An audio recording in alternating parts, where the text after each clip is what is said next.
Hello everyone and welcome to Story Time with me, Wisteria. This fairy tale is called The Singing Bone by the Brothers Grimm, of course.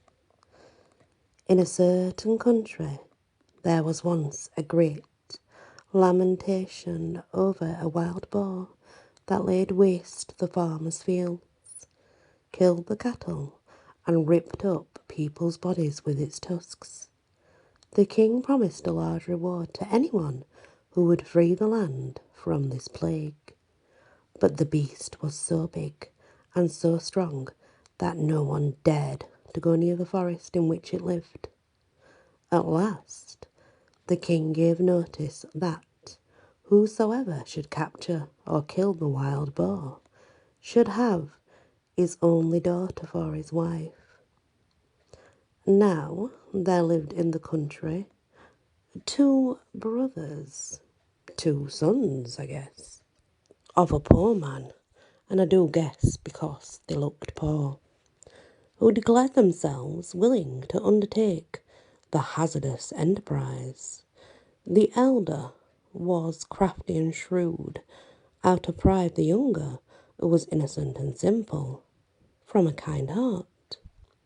The king said, "In order that you may be more sure of finding the beast, you must go into the forest from opposite sides." So the elder brother went in on the west side, and the younger on the east. When the younger had gone a short way, a little man stepped up to him. He held in his hand a spear and said, "I give you this spear because your heart is pure and good. With this you can boldly attack the wild boar, and it will do you no harm."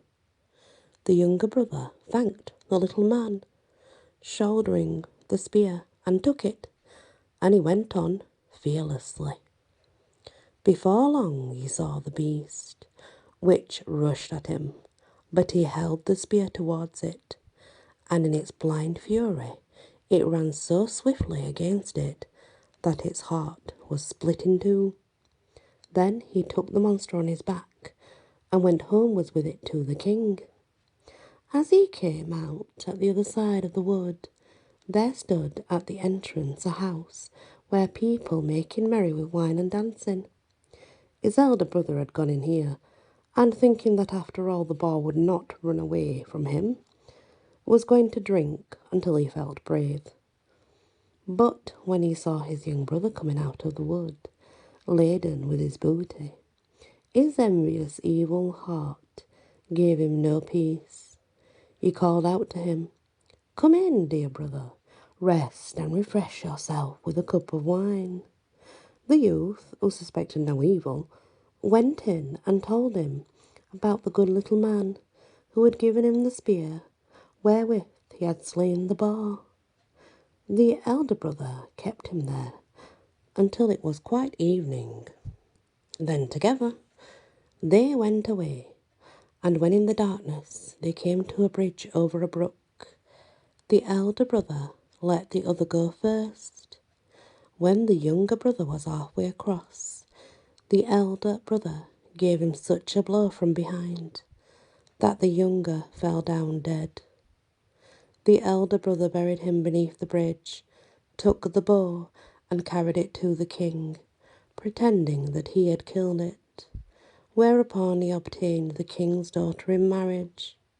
When his younger brother did not come back, he said, the boar must have killed him, and everyone believed it. But as nothing remains hidden from God, so this black deed also was to come to light. Years afterwards, a shepherd was driving his herd across the bridge and saw lying in the sand beneath a snow-white little bone. He thought that it would make a good mouthpiece, so he clambered down, picked it up, and cut out of it a mouthpiece for his horn.